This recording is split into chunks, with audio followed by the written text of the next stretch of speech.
I'm just going to share a short personal narrative that really impacted me in my decision to join Orillet Tzedek and the top team. This past January, I went to a small Mayan village in Mexico with the American Jewish World Service. And for me, it was one of the first times that I had been exposed to globalization in a personal way. And to our detriment, being in this consumer society, often what happens is that we're very unaware of those we interact with indirectly on a daily and hourly basis. And for me, it really brought it home. We actually traveled with some of the workers from our village to Cancun, where many of them had been displaced from their traditional farming jobs due to international trade agreements. And we went to Cancun to see their perspective, the workers' perspective. And there were two things that I think really struck me most powerfully. The one was, one of our friends, as we walked into the hotel that housed Chabad of Cancun, he said, "I worked here for 4 years, and this is the first time I'm walking through the front door." And as we sat down for lunch, and another man from the village, Isaias, he started crying. And it was incredible to see, because these are people with amazing dignity and who are completely empowered and proud of what they do. But he broke down, and he explained that seeing Cancun and seeing how much we cared was incredibly powerful, because he felt like they were this wheel that were operating beneath the surface, that were creating this massive enterprise, and yet totally unrecognized and not at all beneficiaries of what it meant to be there. And like Diana says, that a big part of that trip was opening up my eyes to what's beneath the surface. And I think that what Tel Yosher in specific is doing is helping bring that conversation to the mainstream religious community in a very powerful way, that we're really expanding our recognition of what it means to be conscientious individuals and Jews. So I'm really looking forward to working with you all in that project, and thanks to you guys. So our next and last speaker, before we get back to the dinner portion of the evening, is really the person who's made tonight's expansion possible. It's Reb Dani Passau is a person who is not only immersed in Talmud Torah, but is a person whose midot I strive to emulate. He's my Rebbe of midot, of activism, and he, as the Chief Compliance Officer, has taken this initiative to the next level of building community, of expanding the number of places on, of building partnerships, really a partnership builder, of saying this is not about just worker justice, this is not about just kashrut, this is about building relationships between consumers and owners, between owners and workers, between workers and consumers, that we begin to see each other's faces and acknowledge, right, the extraordinary interconnected nature of how food is consumed and produced, and seeing the spiritual nature of these relationships. So I can't express the immense gratitude and awe that I have to really bring Dani up, who's really bringing this movement to the next level, who's going to talk about the top a little bit and then lead us in an activity, strategizing collectively how our community can move forward.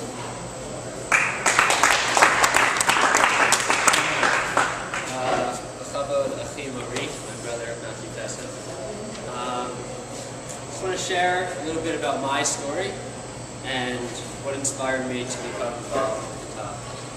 I have some friends here and my brother who know my grandparents or knew my grandparents. My grandparents were born and raised, my maternal grandparents, in Poland. And when the war originally broke out, they were sent to a Polish labor camp. They were essentially slaves. After some time there, when the Nazis were coming to take over the camp, my grandparents had a little bit of tip, and they escaped. They survived the war by hiding, and eventually made their way right here to New York, to the Bronx. They both worked very hard. My mother was an infant at the time, my grandmother was taking care of her, and my grandfather started working in a small grocery store, just as a bag boy, and he worked very hard, long hours. They both went to English night school at night, and my grandfather got paid a fair wage. So with that wage, he was able to send my mother to a Jewish day school. The Jewish day schools were not as common back then in the 50s and 60s. Eventually, my grandfather continued to work in the grocery store, moved up in that, and then shifted gears and started working in the restaurant business. And there again, he got a fair wage and was treated well. He was taken under the guidance of some of the people who worked in the restaurant business. They taught him how to cook, they taught him how to manage. And through this, eventually, after a number of years, he became a part owner of a restaurant, and eventually an owner of his own restaurant. And he and my grandmother worked together for many years. They had a kosher deli on 18th and Broadway. And I used to hear stories about how they treated their employees very well, remembering their history of being in the labor camp and also their history of working in America and being treated well. And recognizing that they had the opportunity to achieve and to realize the American dream because of the way they were treated, and in turn they treated their employees the same way. So for instance, a number of their waiters and waitresses came to work with them, and it was their last job. Why? Because they paid so well, they treated them well, so no one wanted to leave. They stayed there until they retired. So for me, this is part of my story, but I think it's really also part of our collective story. We'll read in a couple of weeks on Pesach night, that every generation, we all have to view ourselves as if we actually were part of the suffering in Egypt, and we experienced that redemption, from slavery, from oppression to freedom. And we also read many times in the Torah that we have to look after and look out for the ger, for the stranger, because you yourselves were gerim, were strangers in Egypt. Because of that, you can't oppress. Lo tonu. You have to love the ger. You have to love kamelcha. You have to teger. All these are mitzvot which stem from our own collective experience, our own collective memory, as at one point being slaves, being oppressed, and then being free. So I wonder how my grandfather would look at the 76% of employees in New York, Chicago, Los Angeles who don't receive overtime even though they're due overtime. 76%. Or full 25% who don't receive minimum wage, which itself is pretty low, $7.25 an hour federally. The 2/3 who don't receive their adequate breaks, meaning half hour for lunch if you work 6 hours, or a 15-minute break if you work a little less.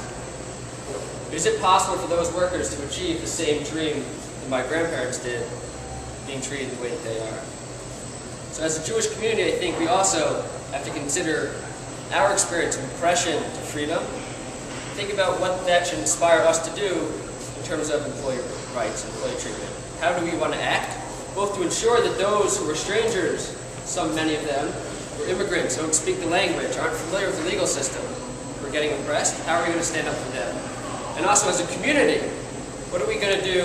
Kosher restaurants, which are sort of the most public of Jewish enterprises, many of them also don't reach the standards that are required by U.S. law. And so, this is why I wanted to become part of Mitaka Yosher. I just want to make sure that we all recognize how successful this project has been.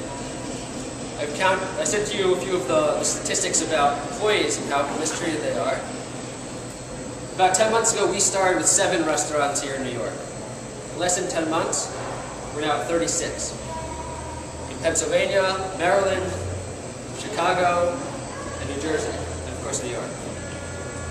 To give you an impression of how quickly we're expanding, about 2 months ago, on January 15th, I was walking around in Jenkintown, Pennsylvania, and at that point we had about 19 or 20 restaurants signed on. At the same time, Ari and Shmuley around Chicago.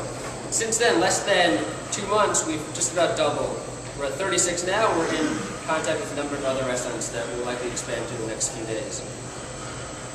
And I really want to think, where do you want the top to be, say 2 months from now, when we'll be at 1 year? How many restaurants do you want it? Do you want to have the top of the Yosher seal? How many states, how many cities? And think about how you yourselves can all be a part of this project. Because really this is a community project. And specifically, I think there are a couple of ways you can be involved. One is just talking about the Tov. Telling your friends, the rabbis in your shuls, Jewish organizations that you know of. This is an important thing. In fact, we have thousands of cards that we've printed right here.